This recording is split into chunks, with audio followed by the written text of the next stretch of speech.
오늘 그 정도전 선생이 불교를 어떻게 비판하냐를 보고 또 철학과 그 종교 간의 어떤 또 관점의 차이도 한번 느껴보시고 배울 건 확실히 또 배우는 시간을 갖죠.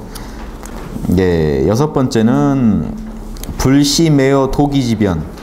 불교가 로고스입니다.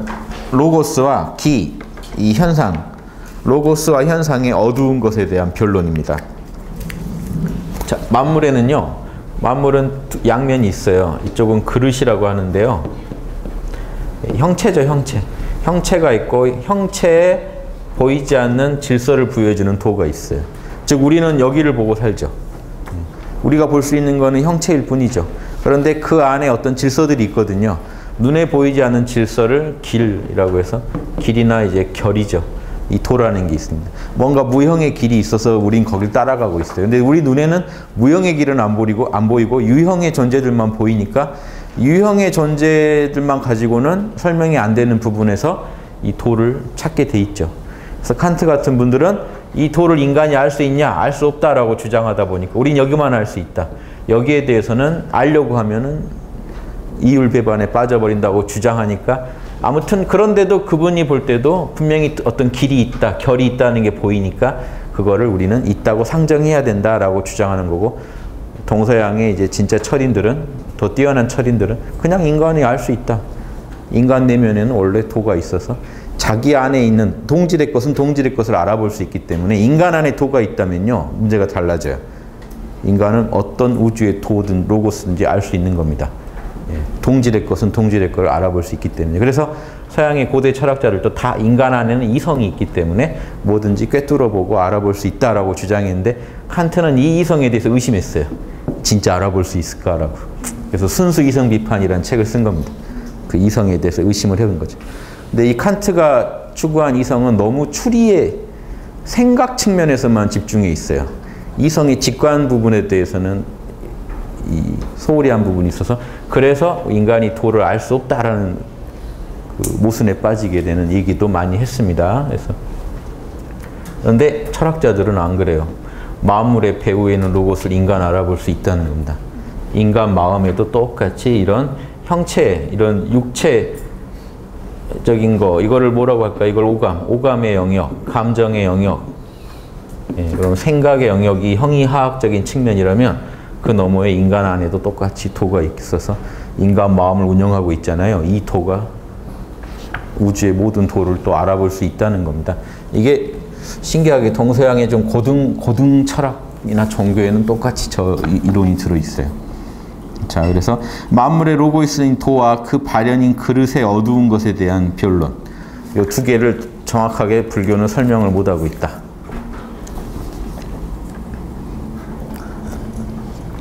이건 결국 형이상과 형이하의 얘기죠. 일곱 번째는 불시회, 회기, 훼손하고 버렸다는 겁니다. 인륜을. 그러면요, 이 유교에서는 제일 중시하는 게 이 도 중에 가장 중요한 게 인간의 도거든요. 인간이 어떻게 살아야 되느냐? 그거를요, 이제 인도죠. 인간의 길을요, 인간의 질서를 윤이라고도 합니다. 인륜. 요건 이제 질서란 뜻이에요. 사람 간의 질서. 사람이 많이 모였는데 사람 안에서 어떤 질서. 여기 원래 모으다는 뜻이죠. 이게 집이에요. 집에 사람들 모여 있다는 뜻이라 이것만 해도 이제 모으다는 뜻이거든요. 그 밑에 이렇게 책들을 많이 모아놓은 거죠. 원래 이 책을 많이 모아가지고 책의 질서를 부여하는 겁니다. 여기 주간들이죠. 주간들을 다 모아가지고, 주간 이렇게 대나무들이죠. 모아가지고 쭉 꿰요. 그런데 만약에 요놈이 이리 와버리면 엉망이 되겠죠. 순서가. 그러니까 예전 책은 이래요. 주간을 둘둘 말아서 보잖아요. 그래서 공자님이 위편 3절했다. 주역 공부할 때 가죽끈이 3번 끊어졌다는 게, 하도 보다 보니까 달아서 가죽끈이 한 번 끊어지면 난리 나요. 주간이 끊어져 버리면 여기 배치가 엉망이 돼요. 다 외우고 있어야죠. 그래서 지금 옛날 고대 글 중에 배치가 좀 뭔가 안 맞는 글들은 주간이 착간이라 그래요. 착오로 주간이 아마 다른 데 들어갔을 거다. 요거 찾아내는 것도 일입니다. 경전 중에 뭔가 글이 문맥이 안 맞으면 착간이 있을 거라고 보는 게, 묶을 때 누가 요놈이 일이 순서가 바뀌어버린 거 아니냐 하는 그런 것도 있습니다. 그래서 말씀 안에다 이거 하면 뭐가 됩니까? 논. 말을 질서 있게 하는 게 우리가 논리라고 하죠. 논. 근데 사람 간에도 그럼 질서가 있겠죠. 사람 여럿이 모였을 때 순서가 있다는 거죠. 질서. 사람 간의 질서. 인륜 그러면요. 그게 인도예요. 사람 간에 자연스럽게 일어나야 할 어떤 결. 윗사람, 아랫사람, 부모님, 자식, 임금, 신하. 그 오륜이에요. 오륜. 그래서 5가지 윤리를 제일 강조하죠. 이게 윤리라는 뜻입니다. 윤리. 리도 질서라는 뜻이잖아요. 리, 이치, 이자. 다 질서예요. 윤리는 다 질서. 사람 간의 질서. 그래서 부자유친, 부모 자식 간에는 서로 사랑해야 되고, 군신유의, 임금과 신하 간에는 정의로워야 되고, 장유유서, 나이 든 사람과 어린 사람들 간에는 또 순서가 있어야 되고, 부부, 동등한 남녀 부부 간에는 서로 남녀의 차이에 따라서 구별이 있어야 되고, 예, 다 있나요? 부모유신, 친구들 간에는 약속 꼭 지켜요. 예, 이런 식으로 윤리를 설정하는 인간의 도죠. 그래서 불교에서 이런 인간의 도를 너무 무시한다는 겁니다. 이게 진짜 인간의 로고스 중에 인간이 제일 발현해야 할 로고스가 사실은 윤리거든요. 인도거든요. 인간은 인간관계를 어떻게 할 거냐가 제일 중요하잖아요. 인간관계 속에서 우주의 로고스는 어떻게 인간관계를 하라고 하나, 이 부분이 윤리예요. 이 윤리가 인간 중에 제일 중요한 부분입니다. 인간이란 말 자체가 혼자서 못 살아요. 사람 인자에 사이간자죠. 우리가 인간이란 말 자체가요, 이거 특이한 말입니다. 사람인만 써야 돼요. 원래 그냥 사람, 개별적인 사람을 말하고 싶으면. 인간, 사람 사이에 우리가 존재한다는. 넌 뭐야, 인간이 할 때 이미 인간이란 말에는요, 관계 속의 존재라는 게 들어가 있습니다. 나를 중심으로 사람의, 이걸 인간이에요, 사실은. 사람의 사이. 시간, 그러면 과거, 현재, 미래의 그 사이들을 말해요. 그렇죠? 인간 그러면요 벌써 많은 관계를 갖고 있는 사람을 뜻해요. 이해되시죠? 이런 사이들. 이게 대문이죠. 서부 영화 보면 그 문 있죠. 팍 열고 들어가는 그거 비슷해요. 예. 거기에 태양이 떠 있는 겁니다. 사이간자는. 즉 문으로 보니까 태양이 조금씩 이동하잖아요. 그 틈들을 사이라고 하는 겁니다. 시간 하면은 그 사이들이에요. 그러니까 몇 신지가 간이 되는 거죠. 한 칸, 두 칸. 이렇게 사이들. 그러면 사람 간에도 요 사이, 이게 다 사이들이에요. 이런 사이를 갖고 있는 사람을 뜻해요. 그냥 그래서 우리가 한문으로 인간 그럴 때는 그건 벌써 뭐죠? 이미 어떤 관계 속의 인간을 말하는 거고, 사람은 혼자서 존재할 수 없다는 것도 들어가 있는 거예요. 어떤 사람이 하나 존재하려면 반드시 그 사람, 윗사람, 아랫사람, 그 사람을 낳은 부모, 또 그 사람의 자식, 그 사람의 동료가 상정돼 있다는 겁니다. 그래서 이건 또 상관없는 건데, 시간은 어떻게, 시간 그러죠. 이 시도 보세요. 해가 이제 떴다가 이렇게 질 거 아닙니까? 그럼 그 마디들이 있겠죠. 요게 뭐냐면, 태양이, 요건 원래 갈지자입니다. 갈지자. 태양이 가는 거를 마디촌자죠. 하나씩 재봤다는 겁니다. 태양이 떠서 지는 때까지. 그게 시간이에요. 시간. 여기다 말씀 얹자 하면요. 말을 펼칠 때 어떤 마디를 끊어가지고 뭔가 리듬을 줬다는 거예요. 시 그러면. 이해되시죠? 그래서 이런 식으로. 한자를 아시면 되게 옛날 사람들의 사고방식이나 이런 것도 배울 수 있는데, 이런 걸 이제 저도 많이 공부하다 보니까 이게 고전을 접해도 사고방식을 아니까 더 쉽게 풀어드리는 거예요. 뭔 생각으로 이런 말 했을지를 빨리 캐치를 해야 되거든요. 그래서 옛날 사람들 사고방식은 인간 그럼 벌써 이런 관계 속의 존재예요. 그러니까 개별적인 인간을 말하지 않고 있다는 거죠. 그래서 인륜, 그래서 항상 인간이나 인륜이나 같은 거예요, 결국. 질서 속의 인간, 사람. 관계 속의 사람. 로고스가 제일 잘 발현되려면요, 인간관계, 나를 둘러싼 모든 주변까지도 그게 내가 어떻게 살아야 할지, 어떻게 처신해야 될지가 다 답이 나와야 돼요. 그러니까 산속에 들어가서 명상을 해서 인륜을 얻는다는 게 좀 이상하죠. 이게 대승불교랑 똑같은 건데, 유교가 육바라밀을 해야 되는데 산속에서 혼자 있으면서 육바라밀을 펼칠 수가 없잖아요. 도는 육바라밀인데. 이게 벌써 육바라밀이라는 건 인간관계 속을 전제하고 있거든요. 남한테 보시하고 남에게 죄를 안 끼치, 피해를 안 주고 남을 참아주고, 이런 내용들은 벌써 남을 전제하고 있잖아요. 인의지도 똑같거든요. 사랑하고 정의롭고. 남이 없다면 그게 제대로 발현이 안 되죠. 그래서 사람은 반드시 무리생활 속에서 도를 구현할 수가 있고 로고스를 표현할 수가 있어요. 그래서 혼자 있을 때는 그 로고스를 다 못 발현해요. 그러니까 어떻게 됩니까? 그 영화 캐스터웨이인가요? 혼자 있으니까 럭비공이랑 대화를 시작하죠. 이름을 붙이고 자기가 인간을 만들어내요. 뭐라고 하면서 서로 뭐. 이 관계 속에서 살려는 로고스를 표현하고 싶은 거예요. 그러니까 이제 집하고 이름도 정하고 야자수 누구한테는 뭐라고 부르고 이러지 않을까요? 혼자 계시면 펜하고도 대화하고 안녕 제임스 뭐 이러면서 왜 이런 관계를 만들까? 안 그러면요 불편해지는 거 뭘까요? 로고스 때문에 그래요. 여러분 안에 로고스가 관계 속에서 존재하고 여러분의 존재는 관계 속에서만 의미를 갖게 해놨어요. 그러니까 혼자 있을 때 의미 없다는 게 아니라 관계를 가질 때 여러분의 창조성 안에 있는 진리가 훨씬 표현될 게 많아요. 혼자 있을 때는 제약돼요, 사실은. 그러니까 여러분이 왜 이제 백수로서 제일 힘든 게 뭘까요? 사회에서 뭔가 소외돼 있다고 느끼는 게 제일 힘들어요. 사회에서 조금 더 사회에 긍정적인 기여를 할 수 없는 존재니까. 이 단절돼 있다는 게 제일 힘듭니다. 왜 백수들이 게임하고 TV 보고 인터넷 하는지 아세요? 그걸 볼 때 다 연결됐다고 느껴요, 사회에. 타인들하고 연결됐다는 거 혼자서 방에서 느끼는 법은 TV 켜면 돼요. 그래서 그 힘들게 사는 분들 방에서 TV까지 없애면요 진짜 고립감. 그럼 이제 벽하고 대화해야죠. 그렇죠? 뭔지 아시겠죠? 이 로고스를 모르시고요 인간을 어떻게 설명하면 안 돼요. 실업이 무서운 게요. 사회 속에서 어떤 직업이 없다, 역할이 없다는 건요. 이 로고스를 갖고 있기 때문에 되게 무서운 거예요. 불안해지는 겁니다. 삶의 의미가 없어져요. 혼자서도 잘 살아야 되는데. 그래서 명상 같은 걸로 버티는 거는 이제 근원의 힘, 이런 관계를 움직이는 근원의 힘을 확충하는 거는 맞지만 결국 제대로 이 도를 꽃피우려면 관계 속에 있어야 된다. 그래서 노충용의 무슨 말이냐면 사람이 공자님 말씀이에요. 사람이 도, 로고스를 행한다면서 사람을 멀리하면 이미 도가 아니다. 그건 도대체 무슨 도냐 하는 거죠. 이런 말들이 철학자들 안에서 나오는 거는 이론을. 그러니까 지금 불교가 인륜을 멀리했다, 훼손했다. 이거는 되게 좀 심각한 비판이에요. 내용을 보시면요.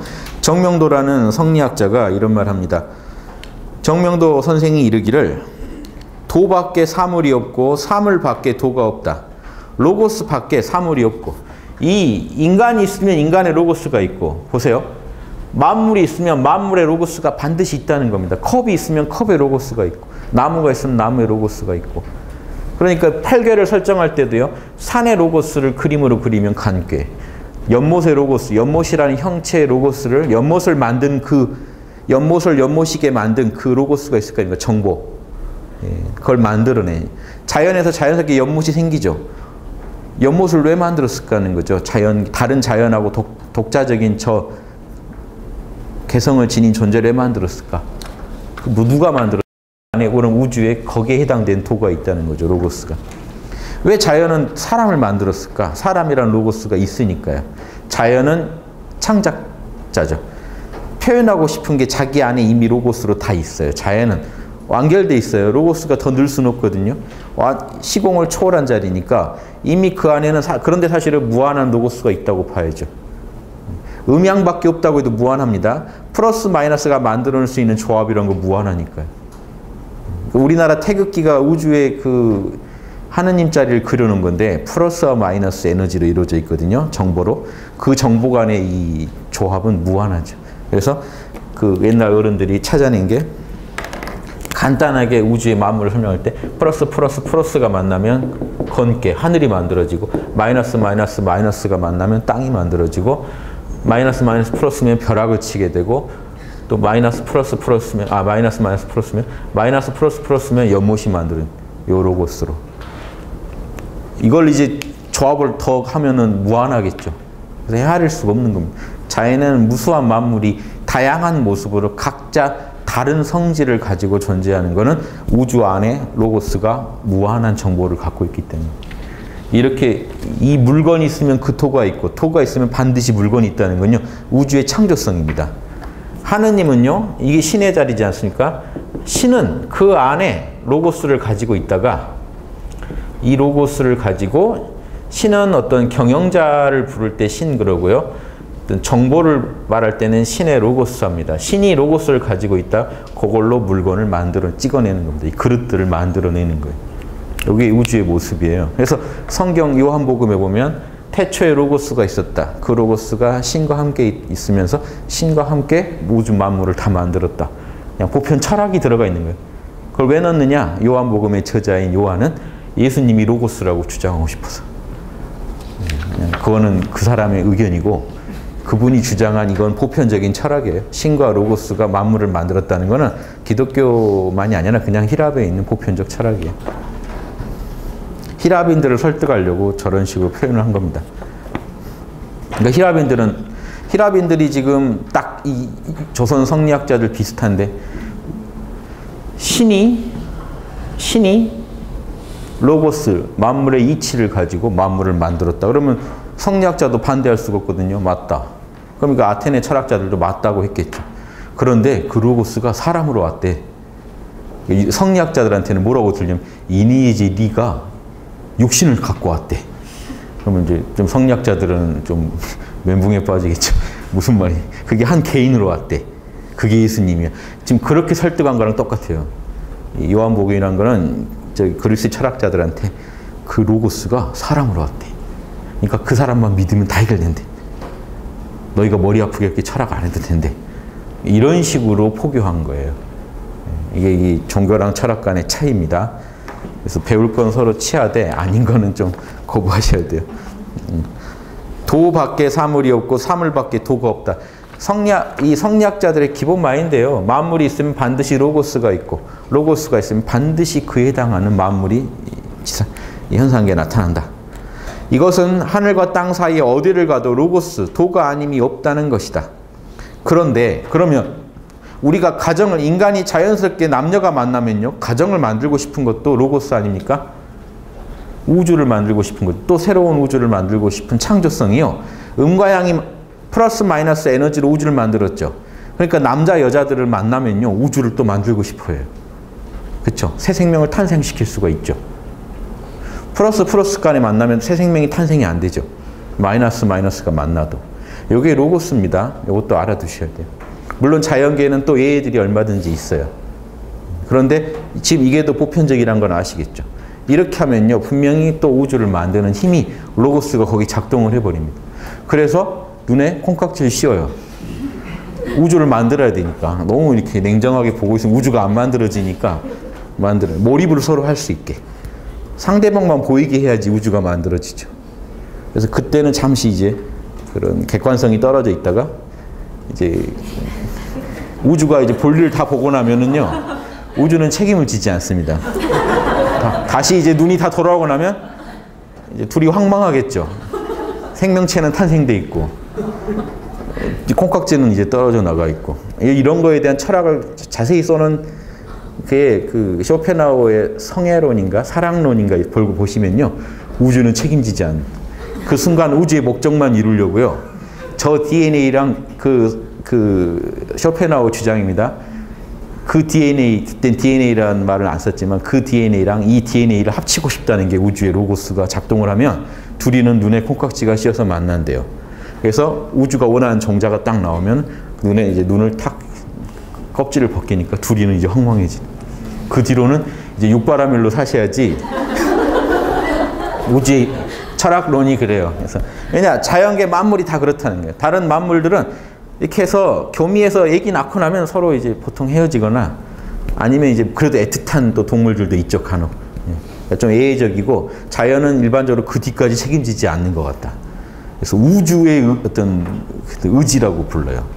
그런 의지가 그걸 만들어낸다. 근데 이제 여기 로고스죠, 동양에서 볼 때. 근데 그분은 이제 너무 야박하게 쓴 거고요. 그 뒤로는 결국엔 인륜이 중요할 수밖에 없는 게 인간관계를 잘 해나가는 수밖에 없다는 거죠. 그러니까 콩깍지를 씌워서 만났건 어쨌건 그거는 사실은 그게 비정상적인 거고 보편적으로 결국은 이 로고스를 얼마나 아느냐에 따라서 인간관계를 조율해 갈 수 있는 힘이 생기는 거예요. 이렇게 이해를 하시면은 이제 로고스를 좀 생활에 좀 접목해서 이해해 볼 수 있지 않을까? 이제 그 뒤로는 어떻게 사냐? 육바라밀로요. 이런 로고스를 하나씩 이해하면서 남을 어떻게 받아들여야 되고 인욕해야 되는지 용서해야 되는지 바로잡아야 되는지 지혜롭게 인도할 것, 이 모든 육바라밀 실력이 떨어지면 그 뒤로는 이제 감당이 안 된다는 거죠. 몰입 4단계 때는 신바람으로 해결이 됐지만 이제 신바람이 가신 뒤에 어떻게 지혜롭게 로고스를 따를 거냐. 그럼 이제 상황이 달라지니까 적용되는 로고스가 달라져 버려요. 그러겠죠. 해본 것처럼 제가 얘기합니다만. 그래서 안 가고 있는지 모르겠는데. 최대한 피하려고. 아무튼 존경스럽습니다. 그래서 이런 로고스를 구현해 가시는, 그러니까 가정생활만 해도 결국은 육바라밀의 전장에 던져지신 거죠. 이게 유교와 대승불교의 입장이에요. 우리 삶 속에서 로고스를 구현하지 못하면 안 된다는 거예요. 이런 부분을 가지고 이게 소승불교적인 입장을 비판하는 거죠. 가족은 애착이다, 업이다, 이렇게 시작해요. 벌써 시작부터. 벌써 좋은 눈으로 볼 수가 없죠. 그쵸? 부처님이 애를 낳는데 아들 라훌라가 뭐라 그러죠? 그게? 뭔 뜻이라고 하죠? 뭔가 장애, 그쵸? 나의 걸림돌. 그럼 가족을 걸림돌로 보고 시작한단 말이죠. 소승불교는. 그럼 이게 이 안에서 로고스를 구현하는 의미가 있겠습니까? 떠나야 맞게 되죠. 그러니까 벌써 출발점부터 달라요. 그래서 반야신경이 뭐라고 주장하냐면 오온이 본래 공하다. 오온 미워하지 마라는 얘기를 하십니다. 초기 불교에서는 석가모니가 뭐라고 했냐면 오온은 악마다급으로 묘사해요. 오온을 버려야만 해탈한다. 근데 대승불교에 오면 오온을 사랑하자라고 얘기 나오는 겁니다. 오온이 본래 참나다. 안 그러면 현상계에서 누가 이걸 육바라밀을 하고 싶겠어요. 로고스를 구현하고 싶어요. 그런데 소승불교식으로 하니까 로고스를 구현을 안 해요. 그냥 산으로 들어가 버려요. 숲으로 들어가 버리고 끝나요. 자, 또 석가모니는 팔정도라는 인간으로서 또 최선의 삶을 사는 로고스를 구현하려고 하시죠. 석가모니나 그러지 다른 아라한들은 그런 지각도 없단 말이죠. 그냥 열반에 들고 끝내버린단 말이죠. 최소한의 계율만 지키면서 그냥 안 나오고 끝내려고 해요. 이게 이제 문제가 되는 겁니다. 그래서 소승불교 입장을 보면서 한번 들어보세요.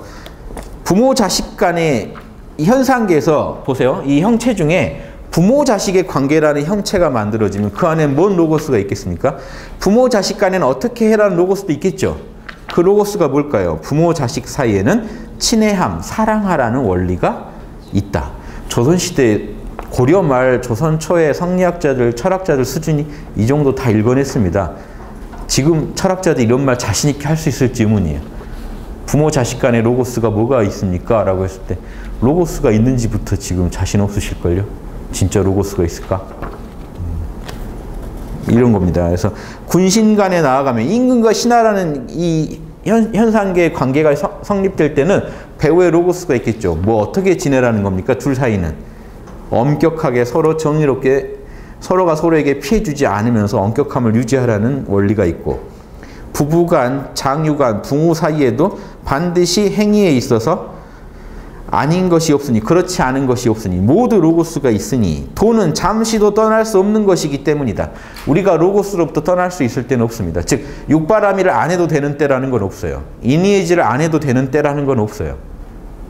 이해되시죠? 로고스로부터 우린 잠시도 떠날 수가 없고, 그 로고스를 위배하면은 반드시 그에 대한 대가를 치러야 됩니다. 그러니까 여러분이 아무리 효성스럽고 잘해도 한 번 실수한 거 가지고 또 가족들은 여러분을 원망하고 그러죠. 그러니까 이게 피할 수가 없단 말이죠. 그리고 심지어 어디까지도 못 피하다고 주장하냐면요, 선비들은요, 가만히 있을 때도 깨어 있어야 하는 이유가, 가만히 있을 때 내가 또 생각을 일으키죠. 불교로 말하면 생각이라는 업을 또 짓고 있어요. 그 생각마저도 로고스에 맞지 않으면 반드시 그 부작용이 온다는 거죠, 결과가. 그러니까 유교에서도 선비들이 되게 중시한 덕목인 경이라는 거는 혼자만 있을 때도 깨어 있으라는 겁니다. 죄 짓는 생각하지 마라. 거기서부터 다 이게 연결된다는 거예요. 어그러진다는 겁니다. 그러니까 잠시도 우리는 도에서 떠날 수 없다. 그래서 왜 이 얘기를 드냐면 중용에 보시면 이 얘기가 나와요.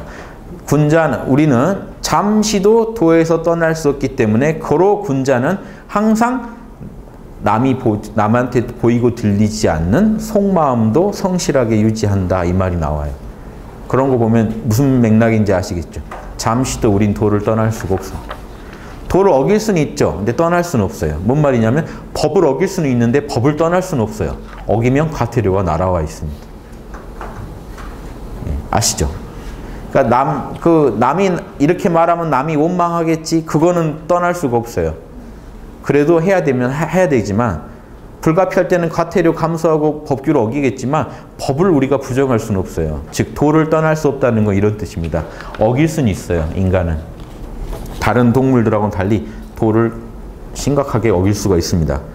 그래서 우리가 이런 공부하는 건데요. 그러니 인륜, 사람의 윤리를 훼손하고 사대, 인의예지의 사대를 버린 그것이 그 도에서 분리됨이 멀다 하겠다.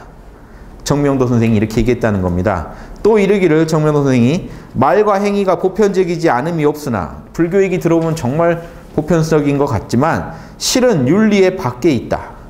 인간으로서 당연히 지켜야 할 로고스를 넘어가 있기 때문에 불교가 인륜을 훼손하고 있다라고 진짜 도가 아니다라고 비난하고 있는 거죠. 이런 부분에 대해서 이제 선생의 변론이 지극하다. 이제 정도전은 그 부분을 인용한 겁니다. 이해되시죠? 왜 이 철학자들이 우려하고 있는 부분 이해되시죠? 자, 그 다음에 제일 또 이제 중요한 변론 중에 하나죠. 자비를 까요. 부처님의 자비. 자, 그런데 지금 제 강의 지금 또 이번부터 처음 듣는 분도 계실 테니까 또 당부드리면 대승불교는 유교랑 똑같아요. 깔 수가 없습니다. 소승불교적인 모습을 까는 거예요. 이름을 대승이라고 하지만 소승적으로 인륜을 버릴 것부터 먼저 생각하는 분들을 지금 까는 거죠. 불교는 그래요. 가족을 제일 혹덩이로 생각해요. 열반 애들 소승불교로 가시다 보면 가족이 제일 혹이에요. 그쵸? 아직 내 업이 남았구나. 보통 업을 얘기할 때 가족을 들먹입니다. 애착이 윤회를 돌리는 제일 원동력이 뭐냐? 애착인데 결국 뭐냐면 그게 사랑이죠. 남녀 간의 사랑. 그렇죠? 그게 또 가족을 만들어내요. 이게 업이다라고 생각합니다. 근데 지금 유교에서는 어떻게 보냐면 주역에 뭐라고 하냐면 군자지도는 조단어 부부. 군자의 도는 중용이나 주역에서 뭐라면 군자의 도는 부부에서 시작한다요. 남녀 간의 사랑이요. 또 로고스의 창조성을 드러내는 아주 중요한 계기라고 봐요. 근데 한쪽에서는 그게 업으로 끌려 들어가는 아주 중요한 원인이라고 봐요. 다르죠, 완전히. 그거를 비판하는 겁니다. 남녀가, 왜냐면요, 오륜 중에 제일 첫 번째가 부부예요. 부부가 있어야 자식이 생기죠. 그래야 부자 유친이 생기고, 그런 인간들이 전제에 무리를 이루면 군신관계가 생기고 붕후관계가 생기고 다 그렇게 생긴다는 거예요. 주역에 이렇게 나옵니다. 그래서 부부가 제일 먼저라고 주장해요. 남녀가 제일 먼저다. 태극이 있어야 우주가 나오듯이 남녀가 있어야 인간 사회가 생기고 그 안에서 다른 관계들이 생긴다는 거예요. 그러니까 얼마나 중요합니까? 남녀 관계가. 유교에서는. 거기서 로고스를 바르게 구현한다는 거. 그러니까 남녀 관계를 떠날 생각을 하는 게 아니라 그 안에서 어떻게 로고스를 구현할 거냐를 고민하면은 대승적인 철학이고 유교고, 떠날 생각부터 먼저 하면은 이제 소승 철학이 되죠. 그래서 소승적인 철학이나 종교를 비판하는 겁니다. 불시 자비지변 한번 보실래요? 자비에 대한 변론. 불교에서 이제 보는 자비관을 한번 비판하는 겁니다. 요거는 요즘 불교랑 지금 불교하는 모습에도 다 있는 내용들이니까 참 연계해서 보세요. 천지가 만물을 낳는 거는 여기서 천지는요, 단순히 하늘과 땅이 우주를 낳았다 이런 뜻이 아니고 천지 신명을 말합니다. 이 태극인데요. 태극에서 플러스 쪽과 마이너스가 있으면 플러스 쪽은 천이고요. 마이너스 쪽은 지입니다. 요걸 이제 건이라고도 하고, 제 주역 강의 들으시면 나오는데, 건곤을 천신, 하늘의 신령함, 지명, 땅의 광명함에서 천지 신명하는데 엄밀하게 말하면 천신지명인데, 옛날 중국에서나 한자로 할 때는 사자로 부를 때는요, 이렇게 또 섞어서도 해요. 뭐죠? 노자에서도 천지장구 그러죠. 예. 천지장구를 천장지구 이렇게도 또 하죠. 그래서 이런 것처럼 천지신명도 천신지명인데 천지신명 이렇게 우리가 부르는 겁니다. 지금 그럼 이거 하느님이에요. 천지신명은 태극이에요. 우리나라 국기. 그래서 하늘은 그럼 뭘 됩니까? 전지. 땅은요, 전능하다는 뜻입니다. 땅은 뭐든지 형체를 만들어내는 힘. 로고스로 그 형체를 인도하는 힘, 건. 그리고 그 로고스대로 그대로 물건을 만드는 힘, 곤. 그래서 건곤 그럽니다. 이게 이 양은 태양으로 상징하고 음적인 거는 달로 상징해요. 그래서 우리가 역 그러면은 역에 이게 다 나옵니다. 이 정도가 이제 주역 같은 거 들으시면 나오는 건데 저 뒤에 4페이지 가보실래요? 그러니까 자 보세요. 동양에서 제일 중요한 태극은요. 무극이 있고 태극이 있습니다. 알 하나로 상징되는. 그리고 황극이 있어요. 그 알이 동서남북을 다스리는. 자, 텅 빈 무극. 우주의 CR이 되는 태극. 요걸 확대해서 그리면 이렇게 되죠. CR 안에는 음양이 다 들어있으니까. 플러스 요소와 마이너스 요소. 그게 이제 우주를 경영하면 황극이 돼요. 그러면 지금 이 우주란 존재가 불교 소승 철학 같은 경우는 태극도 싫어해요. 이 힌두교에도 다 태극에 상징하는 물건들이 있습니다. 존재들이. 태극을 싫어해요. 왜냐하면 태극이 있으면 우주가 탄생되니까. 우주의 CR이니까 태극도 싫어해요. 그래서 여기로 들어가고 싶어 합니다. 오로지 여기. 그래서 이 현상계가 있으면 현상계 근원인 태극이 있고 태극 너머의 존재. 여기로 들어가고 싶어요. 그래서 이걸 브라만이라고 하면 파라브라만이라고 해서 한 단계 더 설정해요. 글이 들어가야 돼요. 완벽하게 사라지는 것. 모든 것이. 뚜리야 그러면 뚜리야 띠따라고 그래서 또 그 넘어. 완전히 들어가야 돼요. 왜냐? 현상계랑은 다시는 접속을 갖지 않는 그런 근원적인 자리로 들어가고 싶어요. 무극으로 들어가고 싶어 하는 겁니다. 여긴 태극. 근데 자 보세요. 근데 동양 철학에 볼 때는 무극은 반드시 태극으로 작용해요. 태극은 반드시 현상계를 창조해요. 창조성이 우주의 목적이에요. 주역에서는. 신은 어떤 존재입니까? 창조하는 존재예요.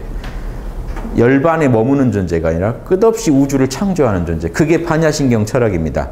오온이 본래 공하다는 얘기는 공은 끝없이 오온으로 자신을 창조하고 표현해요. 이게 대승 철학과 유교가 하나라는 이유입니다. 그러니까 보세요. 역이라는 건 결국 음양을 골고루 갖춘 플러스 마이너스 갖춘 이 역은 뭡니까? 생생이 목표예요. 우주를 낳고 또 낳고 만물을 낳고 또 낳고. 보세요. 안에 무한한 로고스를 갖고 있는데 표현하고 싶겠죠. 끝없이 표현하고 싶은 겁니다. 플러스 마이너스 조합을 가지고 우주에 끝없는 생명과 존재들, 만물들을 창조해내는 게 신의 본성이에요. 그래서 이 태극을 가지고 말하면요. 신은 한편으로는 텅 비어있고 한편으로는 끝없이 우주를 창조해요. 이거를 대승불교의 원효 스님이 대승 아주 그 7지 8지 인정받는 위대한 보살이죠. 그 대승 원효 스님이 제일 좋아한 그 대승기신론에서 주장하는 게 뭔지 아십니까? 요거의 일심이라는 겁니다. 한마음은 진여문, 본래 진여이면서 한편으로는 생멸문, 현상, 사라지고 나타나는 무수한 만물을 다 일심이 만들어낸다는 거예요. 한마음의 작용이 일심이문이라고 합니다. 일심, 생멸, 진여문, 생멸문. 이게 본래 하나라는 거예요. 그래서 생멸하는 우주가 현상계 없을 수 있겠습니까? 없어요. 일심이 있는 한 우주는 본래 텅 비어 있으면서 무극. 그러면서 동시에 끝없이 현상계를 표현해요. 그게 일심이에요. 다해서 한마음. 여러분 지금 한마음은 아시겠어요? 여러분이 지금 존재하려면요. 지금 저를 보시고 생각, 감정, 오감을 느끼고 계시죠? 그게 여러분의 현상이죠. 여러분이 사는 현상계에는 여러분 각자대로 지금 오감을 느끼고 생각, 감정을 거기에 입혀서 만물을 해석하고 계시죠. 그런데요. 그 생멸문 배후에 그 모든 걸 알아차리고 있는 나라는 존재가 있으실 거예요. 거기가 진여문이에요. 이게 다 해서 여러분 한마음이죠. 그게 다 해서 여러분이 사시는 우주예요. 마음으로 설명하면요. 텅 비어 있으면서 동시에 꽉 차 있습니다. 그게 여러분의 마음이에요. 여러분 마음을 그려놓은 거예요. 요거는. 우주에서도 신의 마음, 불교에서는 여러분의 마음을 강조해서 얘기하면 유교에서는 우주의 마음도 똑같다는 거죠. 우주의 마음도 본래 텅 비어 있으면서 동시에 온 우주를 알아차리고 펼치고 낳고 기르고 하겠죠. 그래서 이런 식으로 그래서 주역에서는 우주의 마음, 우주심을 이루는 걸 목표로 합니다. 우주심 안에는 건곤의 기능이 있어서 목표는 창조다. 하늘과 땅의 길, 중용 보세요. 하늘과 땅의 길은 한마디 말로 다 표현할 수 있으니 그 물건됨이 둘로 나누어지지 않고 음양이 본래 하나면서 동시에 만물을 낳음에 헤아릴 수 없다는 것이다. 만물을 낳는 것이 천지의 도다. 이게 중용의 입장이고요. 주역의 입장입니다. 낳고 낳는 것이 역이다. 끝없이 창조하는 게 역이라는 거고, 여기서 역은 태극을 말합니다.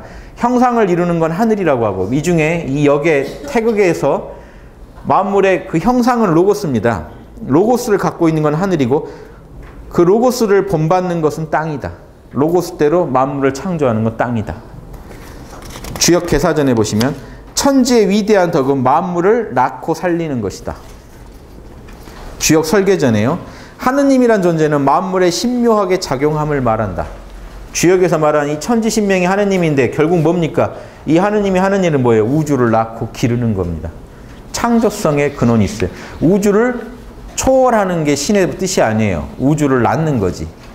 신이 뭐 이룰 게 있다고 초월을 해요. 신은 이룰 게 없죠. 우주도 신의 작용일 뿐이기 때문에 신은 우주를 버리지 않습니다. 부모-자식 관계, 부모관계, 군신관계를 버리지 않아요. 그걸 버리고 싶어하는 인간의 욕망이 있는 것뿐이에요. 그래서 유교에서 불교를 비판할 때 뭐라고 하냐면 사심이다라고 하는, 공심이 아니다. 로고스는 당신더러 가족을 버리라고 안 했을 것이다. 가족을 버리고 싶었던 건 당신의 욕망이다. 이해되시죠? 열반에 들고 싶은 것도 욕망이다 라고 봅니다. 유교에서는. 대승 철학에서도 그래요. 그러니까 원효 스님은요, 이런 철학이 아주 밝았던 원효 스님은 말년에 어떻게 됐나요? 말년도 아니죠. 여섯공주랑 해서 설총 낳고 그냥 그대로 환속해 버렸어요. 소성거사라고. 그래서 지금 원효 스님이라고 불러야 되는지도 논란입니다. 거사라고 불러야 맞거든요. 본인이 거사로 전향했기 때문에. 그래서 거사예요, 원효는 사실은. 골 때리죠. 그런데 절에 사시고 똑같이 도 탔다 하는데. 지금 삼국유사에 나온 연대로 보면요, 해골물 사건이 여섯공주 사건 뒤에요. 지금 현재 연대로는. 그럼 여섯공주랑 애 낳고도 또 도 닦으러 다니시고 더 공부 열심히 하셨어요. 그런데 스님의 길을 거부해 버리신 거예요. 거사로 전향하신 겁니다. 유마거사를 따르시지 않았을까요? 그러니까 한국의 위대한 거사의 모델이 원효예요. 살아있는 유마거사를 찾으려면 원효에서 찾아야지. 그래서 지금 한국 불교는 문제가 있는 게 조계종은 안 돼요.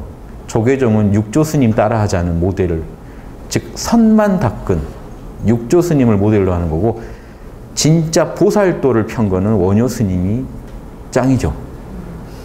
원효라는 위대한 보살이 우리나라에 있는데도 원효를 모시기보다는 중국에 있는 조계 스님에다가 육조 스님에다 뭘 대야 될 것 같다 하는 그거. 이런 거는요, 제 얘기가 아니라 지금 내부적으로도 계속 얘기가 나오고 있는 겁니다. 조계종 이름 바꾸자고.